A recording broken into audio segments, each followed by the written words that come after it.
Yeah, I'm back. Yeah, I'm back. Straight facts. In my bag. Straight facts. Came to bring the hits, nigga. Straight facts. Tryna hit the fours list, nigga. Straight. Yeah, I'm back. Straight facts. In my bag. Straight facts. Came to bring the hits, nigga. Straight facts. Tryna hit the fours list, nigga. Facts. Oh, and we're back with another episode of The Flagrant 2 with X and Lou. It's your gracious host, X over here to my right. Is my right? To my left. I don't know. Either way.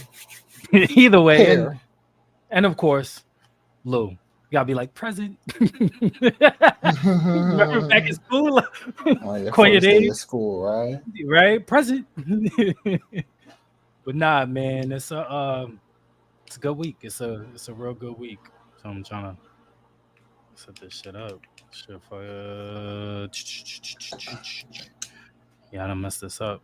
But That's yeah, fine. man, it's something on my tablet. I was trying to get down with. But anyways, yeah, man. We're here, NBA Finals. But before I actually start on the finals, I actually wanted to everybody's talking about it. We got to talk about it. Is Caitlin Clark being hazed, or is it just because people are not used to watching WNBA and the physicality of the WNBA? I think the title should have been, is she being hazed or hated? Because I'm going with hated. Hated? Ooh, somewhere. Yes. Explain. Yes. Because let's face it, bro. All these, even other girls who superstars talking about, yeah, we superstars too. Y'all watch the game because of us, this, that, and the third. But at the end of the day, I just saw the numbers of what Caitlin Clark was doing.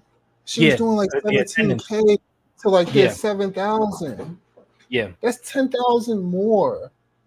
Yeah. From one person. And you telling me y'all should just be happy, because at the end of the day, she's having more views, which means y'all are having more views, which means more people will see what you're doing. Now, instead of hating on somebody being so good, just be like, I appreciate it, because now they can see me bust your ass, and that's it. And now people will look at you and be like, yo, actually, you might be good too. Let me watch this team as well. Facts. Because not a lot of people watch the WNBA. You know what I mean? We do, but we're actually avid fans. We watch it not because of the pretty women. I mean, that's one aspect. It's like 10%. Like 10% of it. We go watch it, But 90% of why we watch is because it's something to watch when the NBA is not on. It's more basketball. Exactly. You know, it's like, why do you watch during football? The football season is out right now. Why do you watch the mini camps? Why do you watch like all these highlights? Because you want more football. You want to see. There's other football leagues. I be watching those too. Why do I watch them? Because I want to watch more football. I watch the WNBA because not only are they good, they're actually elite. You know what I'm saying? They're not as elite as the men, because you want to see dunking and stuff like that, but they're just as elite, and they're dope. Yeah, they're dope, and bro. Let's just the way you saying it, and that's the way I want to clear it up. I'm sorry to cut you off, but when you use the word elite, we gotta stop putting it as elite, like they're not as elite as men. They're elite as just females. as elite. No. What I'm saying is like they're you still putting like somehow comparing it. Right. You're somehow comparing it, but it's just like, at the end of the day, they're elite. These females are elite. Period. Like they're elite, and they're elite at what they do. And what do they do? They play basketball. So at the end of the day, like, nah, bro, I'm watching because I wanna see more basketball. Why wouldn't you? Why wouldn't you want to see more basketball? Because they're women? That doesn't make any sense. Caitlin Clark is bringing more eyes to their league. It's bringing more revenue. Because guess what happens when they get national televised games? They get ads. What do the ads do? Create more money. What happens then? Now we're in talks with the CBA and Players Association on salary caps rising. Women getting more money. This is good for the league. This is good for Juju Watkins is about to come into the league too. She's taking the league by storm. She's going to be another face of the league. She's going to be what they're trying to make Angel Reese to be. I'm not trying to take anything away from Angel Reese. I think she's a fantastic player, but Juju Watkins is everything that they're trying to make Angel Reese be. Juju Watkins has the handle. She's dope as hell. And Chico ball. You wanna put Caitlin Clark into the I've seen the comparisons of Caitlin Clark to the Larry Bird. Well, who was Larry Bird's rival during that time? Magic Johnson. Who's the Magic Johnson right now? Who's dope and does everything that Magic pretty much did, except shoot threes? Juju Watkins. I don't want to take away from Angel Reese, but we're not. I wasn't watching the college basketball for Angel Reese. I'm not gonna lie to you. I wasn't watching for LSU. I was watching for Carolina and Caitlin. That was Iowa. 2 teams. Those are the only teams I was really looking for and looking. In Carolina, I've been watching Carolina for the past couple of years now because of what's her face? The head coach. Yeah. I've been watching because of her. I think that she's a fantastic coach. She's just really dope. Plus, she's a Philadelphia Eagle fan, so I gotta root for my girl. Sorry to hear that. My bad, man. But nobody's looking for them, man. Nobody, and I don't want to take anything away from Angel Reese or Chicago Sky because, in my opinion, Chicago Sky hasn't really been Chicago Sky since Candace Parker, and that's just my opinion. And also, one of the things I also see, and I think that comes into factor about being elite and having more views is the play style of players. Yeah. When we think about it, you gotta understand these are the people that they're gushing over is more guards. You have guard skills. These are things that people can more so relate to, like even the younger girls playing basketball. Not every single one of them is 6'3" who can grab offensive rebounds over people's backs. Like, nobody could do that. But guess what? They could shoot 30-foot bombs like Caitlin Clark, Ryan Howard, Diana Taurasi. You know what I'm saying? They could do those. So they're gonna like those games better. Like no disrespect to Asia Wilson, but nobody could do what you could do out there. Nah, Asia's nobody. Nobody's doing Asia's. They can't. Like a lot of people have that style and are able to do that. Yeah, facts.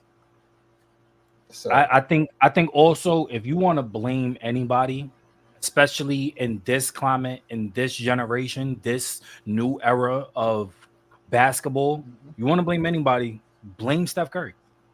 Steph Curry made it cool to shoot 50-foot bombs. He made it cool to practice your shot from sideline to sideline. He made it cool. He made it acceptable. Because at the end of the day, Steph, you have to guard him 90 feet. You have to guard him. As soon as the ball's inbounded, you have to guard Steph.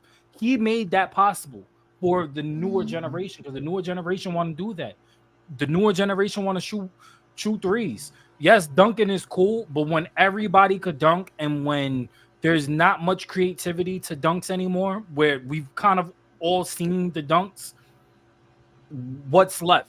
Shooting threes. And what's worse? Getting dunked on in the paint when you was probably not even in good position to contest the dunk, or guarding somebody so close and dropping them off and shooting a three. Like, that looks way more cool. That highlight is way more cooler to me. Like, back then, the dunks was all cool and everything, but nobody was shooting threes like that, the way that Steph is doing it. So if anybody wants to blame anybody, you can't blame Caitlin because Caitlin's doing what Steph is doing in the female body. Yeah. Steph set the precedent. Now the newer era is starting to get into it, and now girls are starting to be able to see the similarity in themselves because I can't like you said, grab the rebounds and get dirty in the paint and go on a block and do post ups. But guess what I can do? I could dribble and I could get to my spot and I could rise up and shoot. And what's the first thing you're taught in basketball? To shoot the ball. So dribble, but you know what I mean? Yeah. it's dribble pass shoot. Right. Girls are especially, well, all kids right now. They're seeing Steph in the way that Steph. All right, so we always talk about like the Mount Rushmores and everything of basketball, and we got to put like MJ up there. We got to put like the Kareems, Shaqs. We got to put these guys up there. But there's a clear case that Steph should be on the mountain, not just because of his talent, but because of how he's impacted the game. You know, there was I was watching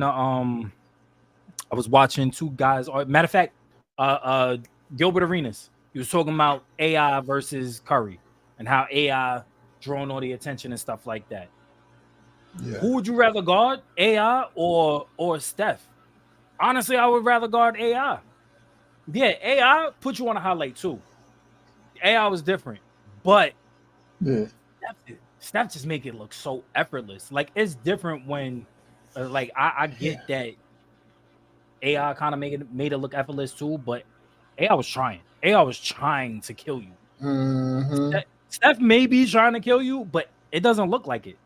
Like, you know what I'm saying? Like, I don't know if I could put that in quantum kind of words or whatever, but Stepherless. Who they gotta it's literally what they say, man. He's the baby face assassin. Like, it's just like you think it's so innocent that next thing you know is he hit you with that behind the back, you looking like Chris Paul. Like, like I ain't see that coming over there. Word. And then when he hit the three and he shimmy after, nah, bro, that's different. I said, yeah, AI got the step over. That's always gonna be iconic. But that shimmy, different, bro. Yeah. And then when he started doing the night running down the court, guess who started doing one? Everybody. That's tough, man. So I mean, and I get what Gilbert Arenas is saying. Like everybody was game planning for AI, and you got AI being triple team, but you could triple team AI because of who AI had on his team. Yeah, AI didn't have anybody. I'm not gonna let AI beat me. The rest of the team has to beat me. You can't triple team Steph. You have to double team. You have to throw two bodies at him because there's still another shooter on the court that's just as historic as him. And Clay is probably worse because Clay is a set shooter. You're not. Yeah, I'm not leaving him in the corner. You know what I'm saying? Like I'm not leaving him by himself in the corner. What now? You not are. At all. now you might chill. Damn. What I'm saying though, like you know, fall off is real.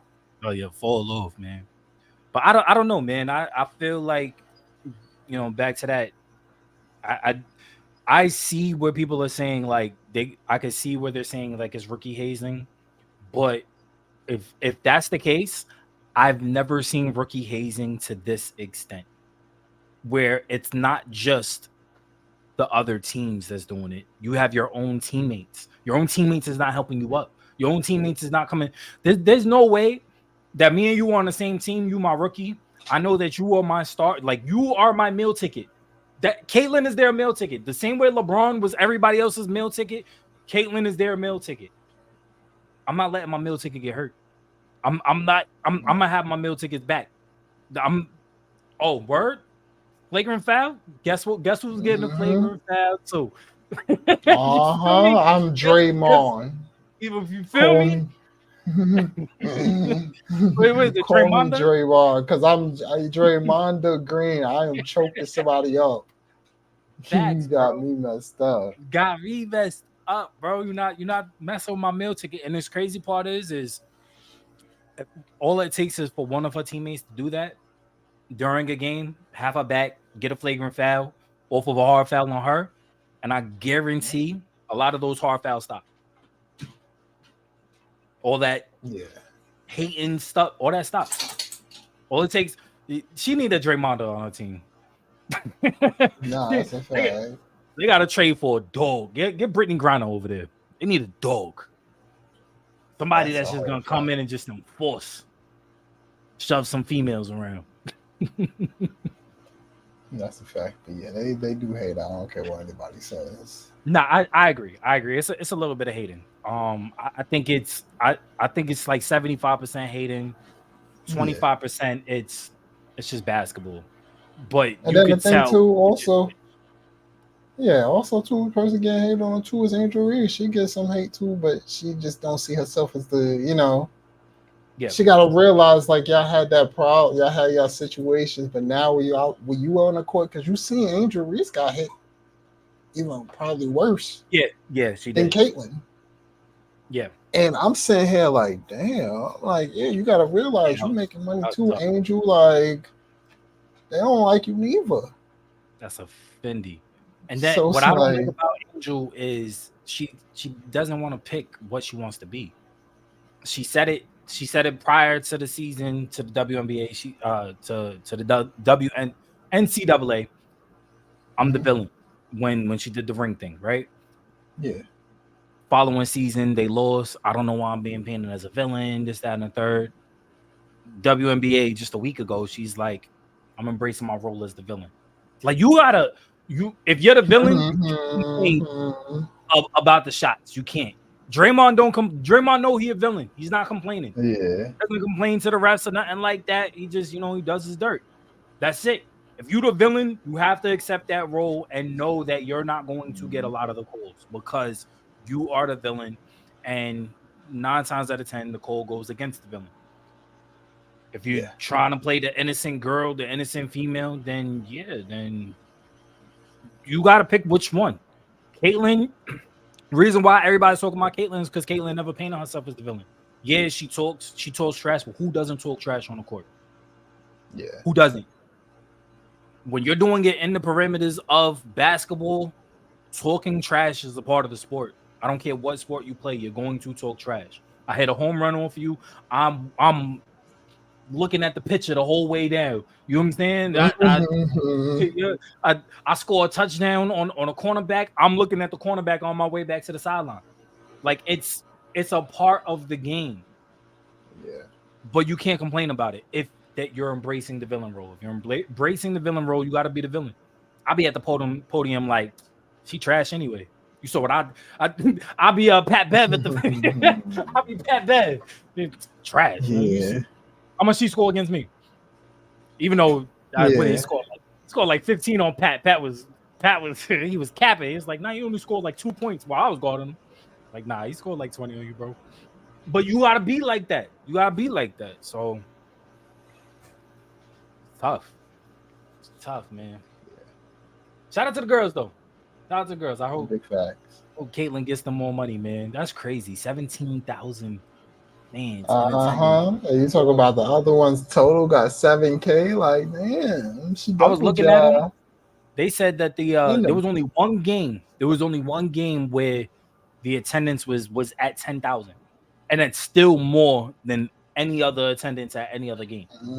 Yeah, averaging 7K. She averaging 17. Like, come on. Crazy, bro.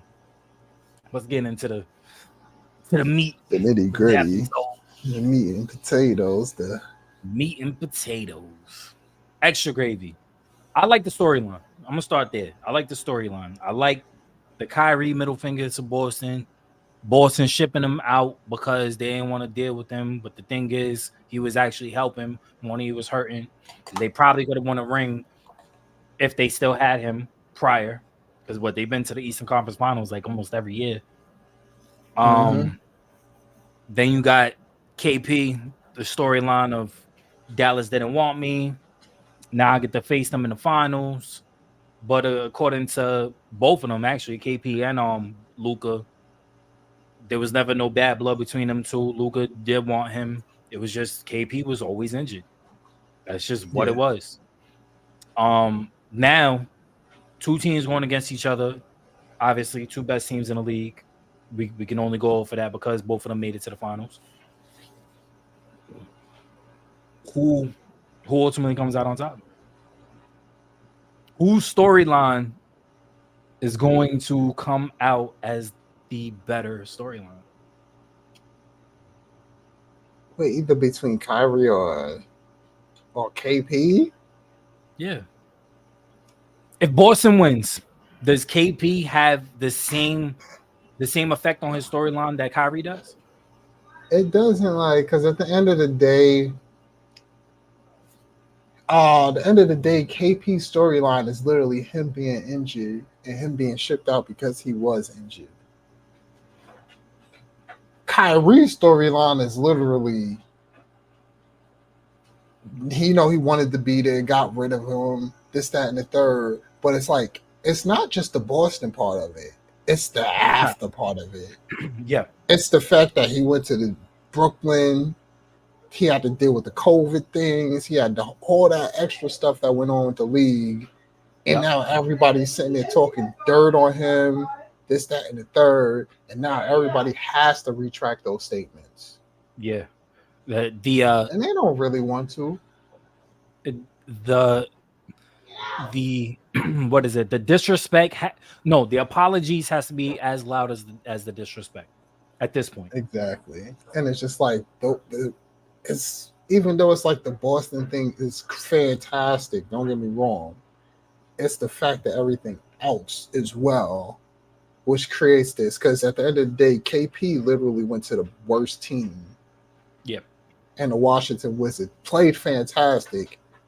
And now he's here still playing fantastic. Yeah. He's playing not as fantastic as he was over there because he had more opportunities. Yeah, but a lot more opportunities, yeah. Yeah, but he's still playing great. So it's like, all right, cool, whatever. He has a redemption story from being injured. Kyrie has a redemption story from everybody being mad at him and him being a villain everywhere he went, to where he's in Dallas and everybody's rooting for him now. Like, yeah, I just want to see Kyrie get another one. Like, you know how great that would be? Like, if you asked anybody 2 years ago or a year ago, ain't nobody caring about Kyrie or giving him no kudos. Like, yeah, I want to see him get another ring. Yeah, I agree. And I also think there's another aspect, because it wasn't the players that didn't want him there. Tatum, Brown, they wanted him there. Who wouldn't want an all-star point guard? It was the front office. And who's in the front office right now? Brad Stevens. Who was the coach during that time? During the 2 years that Kyrie was there? Brad Stevens. It's the front office. The middle finger wasn't to the players. Maybe it could have been to the city. I don't know. But I know for sure it was to the front office. I know that for a fact. And the fans. Fuck Boston fans. I'm sorry, but yeah. But yeah, I mean, KP. Kyrie may have not had handled his time at certain destinations correctly. That's fine. Nobody is ever going to handle their time 100% the way that they wanted to. Sometimes things don't go in your favor. Sometimes things come up. Sometimes you feel a certain type of way and it comes out in how you react to things. That's literally what happened with Kyrie. At every one of his stops. The Cavs stop, he been said it. I handled the stardom with LeBron. I felt like LeBron was trying to little bro me. I felt like we was on equal playing fields. He had every right to feel that way. How he went about it may have not been the right or wrong way, but he had every right to feel that way. He goes to Boston. Yep. He's a part of their big three. He has problems with Brad Stevens. He gets shipped out. That's just how it is. He requested a trade because of the dysfunction between him and Brad Stevens, or whatever that was in the front office. That's fine. He goes to Brooklyn. Brooklyn never got to be what they were supposed to be because of injuries, because of COVID, and because of how the team was structured to begin with. You saw the record when all three of them played together. Fantastic. Guess how many times they played together? 16 times. 16 in 3 years. What was it? 2.5 years? So you can't. Yeah, you can't get mad at that. Then they all dissipate. Harden goes to Philly. KD was the last member standing in Brooklyn. He didn't want to be that anymore. He wanted people around him that could bowl. He gets shipped out. Kyrie left. He went to Dallas. And Dallas is a perfect situation for him. He doesn't have to be ball dominant. And when he is ball dominant, he already has all the energy, because guess who is ball dominant? Luka. And guess who's closing out the games? Kyrie. It's just it works, and they worked on that last year. They perfected it this year, and look at them now. They're in the finals. So out of the two teams, who has the better duo? Tatum and Brown, Kyrie or Luka? I mean, it's absolutely Kyrie and Luka. We gotta understand. We have both of them have 2 top 5 players, right? Mm-hmm. You got a guy in Tatum who's top 5, Luka who's top 5, but the better top 5 in their position. Let's keep at their position. I'm just saying top 5 at an NBA period. You gotta understand both of them finished top 5 in MVP voting. Or MVP voting. Okay, I'll give you that. I'll give you that. So like regardless, top 5 period. Okay. And Luka is the better top 5. So you got to go with the stars. And then at the end of the day, when you look at JB and Kyrie, the only reason is based on how your team wants to be formed, who you have, who's better. Because obviously, skill wise, I'm gonna go Kyrie, and just overall by 2-way athleticism, versatility, you're gonna go Jaylen Brown. JB. Yeah. Like so, it's just like. After that, it's just like whoever you want to take. And guess what? A lot more people is going to take Kyrie. Yeah. A lot of people is going to take Luka over JB. Yeah. And a lot of people are going to take Luka over JT. So it's like, but it's tough. It's tough. Yeah. It's tough. I agree with you. I mean, I think the better of the duo would be Kyrie and Luka, but only because of how they play off of each other. It's literally 2 point guards that are deferring to each other on who has point guard duties. Yeah.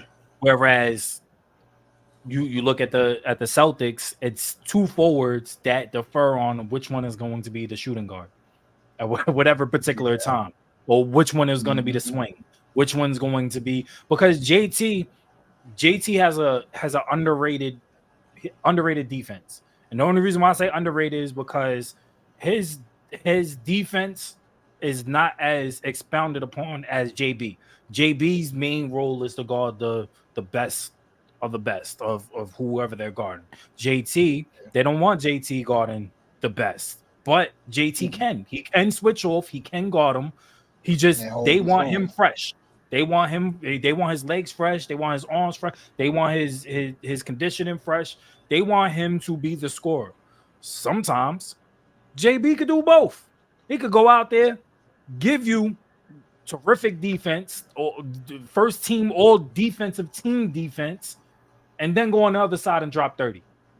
He could do a little bit of both. He's what you would call Spurs Kawhi. And I say Spurs, you know why I say Spurs. Why do you say Spurs? Please enlighten me. He was available in San Antonio. He was available in San Antonio. Yeah, not right now. But so I could understand where people would go for the Kyrie and the Luka. Me personally, because of what both of them could do on the floor, I lean towards JB and JT a little bit more because of what they could do on the floor, because of their versatility in defense. But because you're not relying on Kyrie and Luka on defense, you're hiding them defensively. You're trying to mainly keep whoever's dribbling the ball away from Luka because you don't want him guard. You want Luka fresh. You want Luka's offensive scoring. You don't want him to start losing that because Luka doesn't give you 30. Kyrie has to give you 40. That's just how it is. The trade-off for Boston is a little bit different. JT could give you 20. JB could give you 30 and vice versa. And it works because of their defense. They could get the stops. They was the number 2 defensive team in the league behind Minnesota. But then also when we talk about this playoff stuff, the crazy part is playoff Luka and playoff Kyrie. Obviously, not primary on-ball defenders, but as far as team defenders go, they're still getting steals at an elite level. They are. This year in the playoffs. Yeah, they're playing. So it's just like it's kind of tough to even say that at this point. Like when you're thinking about this team now from the end of the season to what's going on in the playoffs. Yeah. Compared to like what we thinking of as this duo in general. Because in the playoffs, these two have become the defensive players that you need around the defensive players that you have. Yes, I agree. You need the role players on defense. The guys that are not savvy enough to guard, but savvy enough to play the lanes, get steals, be in position. And this is the one thing what I was sitting here saying about what we were talking about the Indiana series with Halliburton, where you have to use your offensive brilliance to understand what the defense wants to do and be in those positions. And that's kind of the thing that these guys do when it comes to like stripping balls and just being where they have to be at times. And I think that's is difference. But like you said, I'm still gonna at the end of the day, I'm still gonna take JT and JB's defense over these two any day, because you can put them in roles that they could be what you need on defense for real as their own entities, not just a part of the team defense. Right. You want them at the point of attack. You don't. I mean, Drew Holiday is dope too, but you want JB and JT at the point of attack. You want them. I don't know about JT at the point of attack, but I mean, what I'm saying as far as if it comes to switching, I would be comfortable. Yeah, well, I know what you mean. You'd be more comfortable with them switching out and being more of a versatile defense. Yes. As opposed to having these Luka and Kyrie. Oh, we got to switch. Oh, you switch on. We got to bring a double because Kyrie's on LeBron James or something like that. Right. We got to bring an instant double.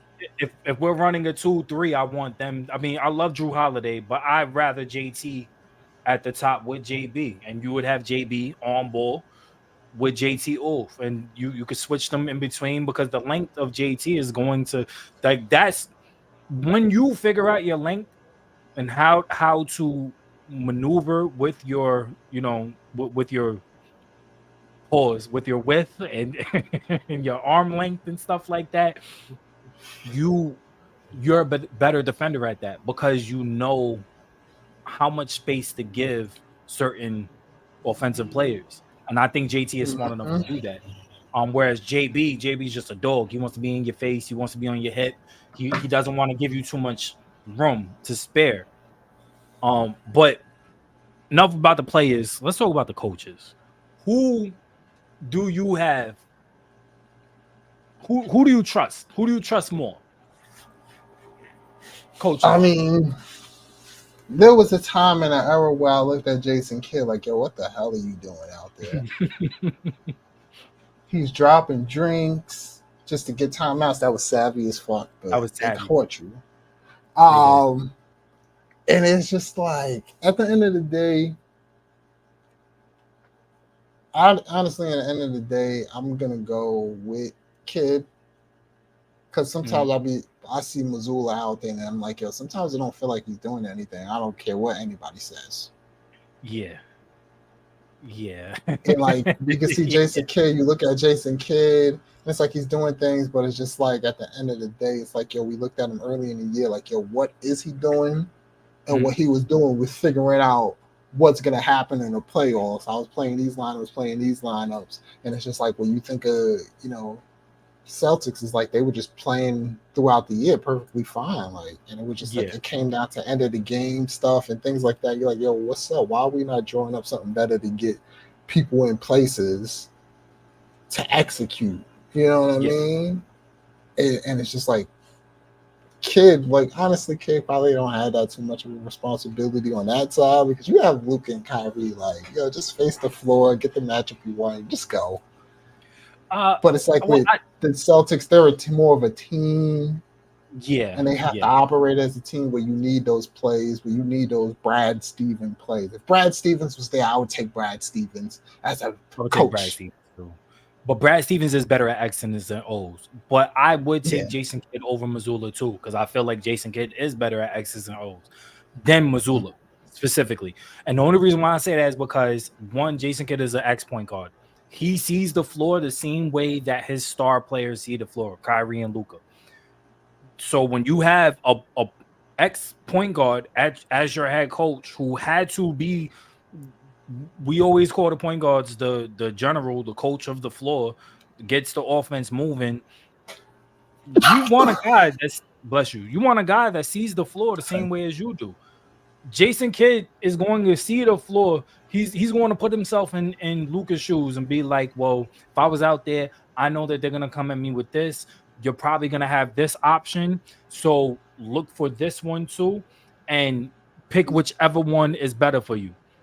Boom. Luka goes out there. He sees what Jason Kidd sees.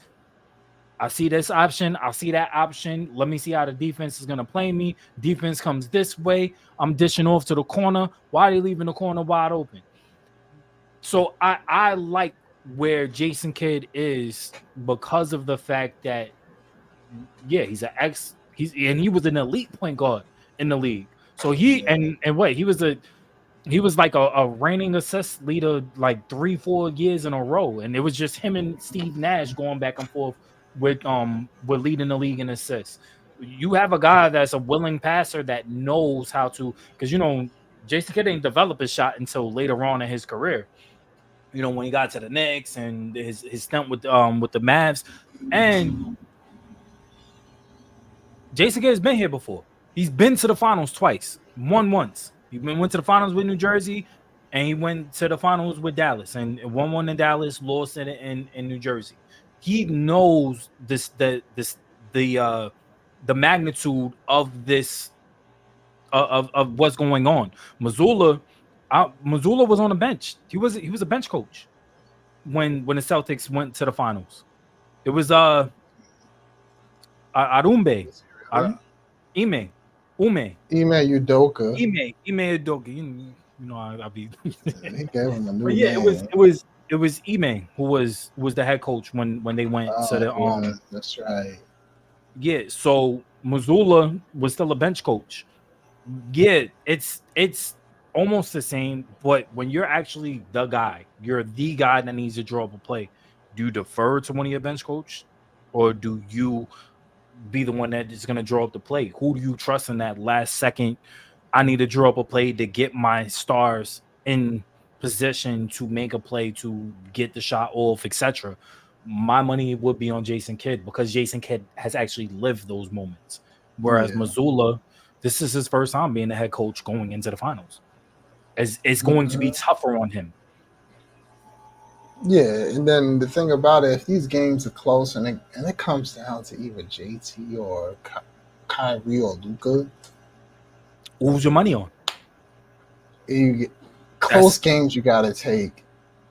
I'm taking Dallas. Kyrie and Luka, that's the tough part about it. But it's just like at the end of the day, we was talking about who was the best duo. Mm-hmm. You also got to bring it down to the next level of it. Who's the best five? The best pure five is I don't mean five as in position. Yeah. Okay. I was talking about the line. I'm saying best pure five. Like no matter who's out on the court, who I want to be on the floor, the best five. I will go with Boston. I think Boston, a healthy KP, Derek White, Drew Holiday, Jason Tatum, JB. Yeah, I would take that five before I take the five from, because I trust them more than I trust Dallas's who would be on the floor with Dallas. And that's the point. This is what coincides with what I'm about to say.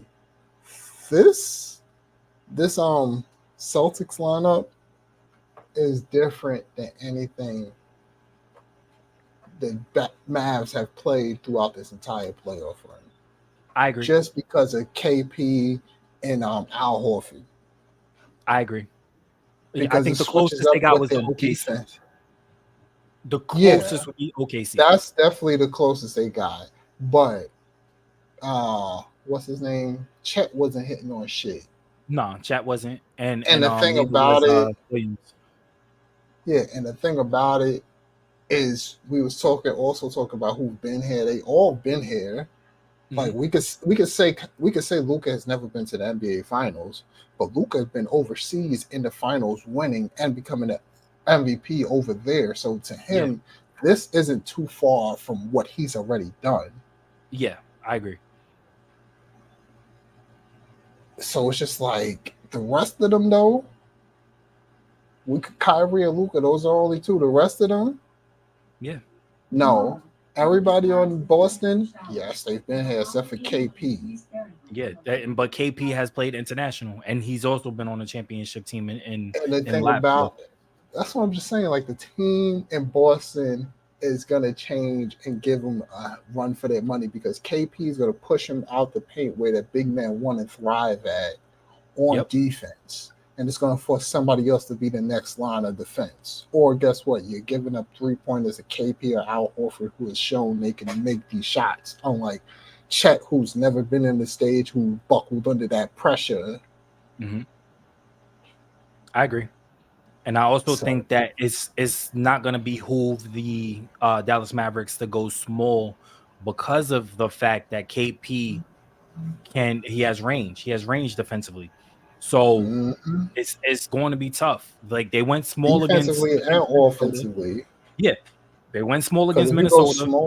Go ahead. No, go ahead. Go ahead. I was just gonna say, if you go small, KP has been shown to be efficient in the post. Even though he don't post up in Dallas, he went through it. But like, post up ain't a good option. Guess what? He come to Boston and when he was in Washington, and showed that the post up was a fantastic option for him when you switch those smaller players on him. So if you get a Derrick Jones on him, who's light in that tail feather, I don't care who post up guard. And he could pass out of the post too. He's a very good passer. I think that I think that it wouldn't behoove the Dallas Mavericks to go small. Not during this series. It was good for them to go small against the Minnesota Timberwolves because their defense predicated on the Twin Towers, predicated on Gobert and Cat defensively.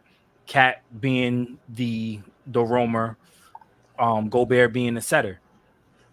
They can't do that in Boston. They're not going to be able to do that against Boston because KP is going to play center. KP has range. And then you're going to have to come down the court and guard him on the other end. Like you said, he could post him up and he could pass out of a post. You're not going to be able to step down to show without him being able to get that pass off. As soon as you step down, he's looking. He's going to pass it to a wide open. You're not leaving JT. I'm not leaving JT or JB at the top of the key. That's where they're most proficient at. I'm not going to leave Derek White alone in the corner. I'm not going to leave Drew Holiday alone in the corner. These are guys that can hit the shot. These are guys that are proven that went through this season at hitting 40% of their threes. You're not going to leave them. So how it's going to be tough. It's going to come down to who has the better coaching plays, who has the better lineup adjustments, who has the better defensive and offensive adjustments, and it's also going to come down to who has the better star. Yeah. Which star is going to outshine the other star? That's what it's really going to come down to. Tough part, because at the end of the day, stars are the people who make and break these series. And the thing about it is, and that's the thing that's scary. It's like Dallas literally has stars who could kill you in the fourth, whether it's Kyrie or Luka. Yeah. Whereas in the fourth quarter, like JT kind of folds, bro. He has like some of the worst. In those top five, in the top 5 MVP ratings, JT is the worst in the fourth quarter closing out games than anybody. And that's the thing that scares me because I'm not going to change my pick. I already said who I said, and that's what I'm going to stick with. But it's still scary. I think overwhelming favorite still is the Celtics, but it's still scary that you have to go against Luka. And hey, look, you know me, I'm like Draymond out there. I'm Zaza Pachulia. Somebody got to go. Yeah. And I'm playing dirty. The dirtier players is on the Mavericks. I'm playing dirty, bro, and I'm putting Luka's gonna be complaining about me all game if it's up to me. I'm getting Luka's head. That's the one way you can get Luka. Who are you gonna? No, what I'm saying is like, it's. I'm putting personally, me, I'll put JB on him personally. That's what I was gonna say. My two is Drew Holiday or. Nah, I want Drew on Kyrie. But the thing about it, you got to hear me out on this one. It's that lower center of gravity in a way that Drew Holiday defends players. Mm-hmm. And high key, I want to get in Luka's head before I can get in Kyrie's head because I've seen Luka complain to refs nonstop, this, that, and the third, and it kind of gets him out. It kind of gets him out of his own game at some point. Yeah, I see where you're going. JB's not going to do that. Drew will. Drew hounds you defensive. Yeah, so but and that's like, the tough part because do you put Derek White on Kyrie? Yeah, Derek White gonna go on whoever the other person is. Maybe JB at some points, but it's just like I'm saving them for what I gotta take Derek White or whoever out. All right, JB, now you guard him. Guard him. Like it depends on my rotations, who's guarding who. I ain't gonna lie. Okay, I see where you're going with this. But I'm start at the beginning of the game. JB and JT, y'all not guarding nobody. Y'all not touching nobody. It's gonna be Drew Holiday and Derek White. Y'all gonna be fighting. But it's probably most likely gonna be Drew Holiday on Kyrie and Derek White on what's his face. But it's just still. I think like the body. Like I understand Drew Holiday's smaller, but the way he guards bigger. He guards bigger. Yeah, he does. Him and Marcus Smart, they guard bigger. Yeah, he'll get people out of their positions and where they want to get to. Yeah, I'm not mad at that. I'm not mad at that. And then it goes to because I feel like Drew is more dog mentality than JB's a dog, but JB's not gonna hound you. He's gonna hound you respectfully. You know what I'm saying? Yeah. Like I don't know any other way how to put it. Like it looks good. Yeah. He'll hound you up court, but once he got to navigate around screens and things like that, it changes the way he'll play. Yeah. Whereas Drew Holiday could navigate around screens a lot better. Right. And Drew has underrated, like really that's what makes him such a great defender is his strength. The fact that he's nimble enough to move around, but he's strong enough to hold his own. Like you said, he plays a lot bigger than his frame. He's like 6'3", 6'4". He plays a lot bigger than that. And you want somebody like that on Luka, who's 6'6", 6'7", 6'8"-ish, who wants to get to his spots. You don't want him to get comfortable. You don't want him to get comfortable getting to the paint. You want him early doing the step back threes. Yeah. Because that means that he's settling. Yeah, because I think honestly, Drew Holiday is the closest person who could give you what's the dude on OKC vibes? Damn, why's his name escaping me? Lu Dort. Yeah, he's the one who's giving me the closest vibes of defending like Lu Dort did anybody.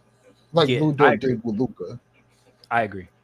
Yeah, I think that this series is gonna come down to X's and O's. It's gonna come down. This is not. I don't think that there's gonna be a blowout. If there's a blowout, it's gonna be one game, and it could go to either or team. But I don't see a blowout. I see a methodical paced, slower pace. It's gonna be a low scoring. Mid to late 90s type of game. If it goes to 100, it's not going to go over 110. It's going to be within that parameter, and it's going to come down to the fourth quarter every single game. And like you said, who's going to have the better fourth quarter? Which star is going to outshine the other star in the fourth quarter? If it comes down to that, I think my money would be more on the Dallas Mavericks, only because, like you said, what JT has shown us in the fourth quarter. But who knows? JT can show us. What if he steps up and shows us something different? What if he takes it to the next level in the fourth quarter? If he doesn't defer to JB in the fourth quarter, if JB is not the star of the fourth quarter, we'll see what happens. Maybe JB winning the Eastern Conference champion MVP, maybe that motivates JT to go after the MVP and dominate in the fourth quarter. We don't know. Anything can happen, but we do find out tonight. In another 8:30. Yeah, in another hour, what? 2 hours? Another 2.5 hours. Another hour and a half. I'm sorry, another hour and a half. We find out who wins. 8:30. Yeah, 8:30 Eastern time. Yeah. When we find out tonight, 2 we hours. will be back on. What's today? When's the next game? I don't know. Yeah, I don't know. But it's like it's 2 days. It's 2 days after. Yeah, so they might play Sunday. So Thursday, Saturday, or Sunday. What's today? I'm Thursday, looking right so now. Friday, Saturday. Yeah, Sunday, because it's 2 days. Yeah, they might. They play two Sunday. games. They play Sunday, Wednesday. Yeah. So we will be back. We'll try to come back on Sunday, right before the game. Discuss game 1. Bro, give game 2 impressions and stuff like that. Just give me one, baby. She still thinks she a puppy, but but we'll be back on Sunday. Give you what time is it? Run down to game 1. Yeah, let me check the time so I could give people. 7. Oh, good. We got primetime games, so we'll be back. 8 o'clock. 8 o'clock on Sunday. So we'll be back 7 p.m. Eastern. We'll be back. Go through game 1 and everything, and see what game 2 brings, man. But yeah, X got the Celtics. Lou got the Mavs. Let's see what happens, baby. Let's see what happens. Game 1. We ain't changing, man. I ain't changing. It's too late to change now, man. It's too late. It's too late. We got picks is locked in. It's good though. It's good. I don't want it with we had the finals with the Golden State Warriors against the Celtics, and both of us were going for the Warriors. It's no fun. Yeah, no fun. That's not at all. No fun. Yeah. But yeah, man, take us out. Man, y'all already know the vibes, man. Like, share, sub, and all the above. And make sure y'all tune in on Sunday because we're going to be back for game 2. See what happens tonight, man. Let everybody know what time it is, man. Tune to the show, baby. We out of here.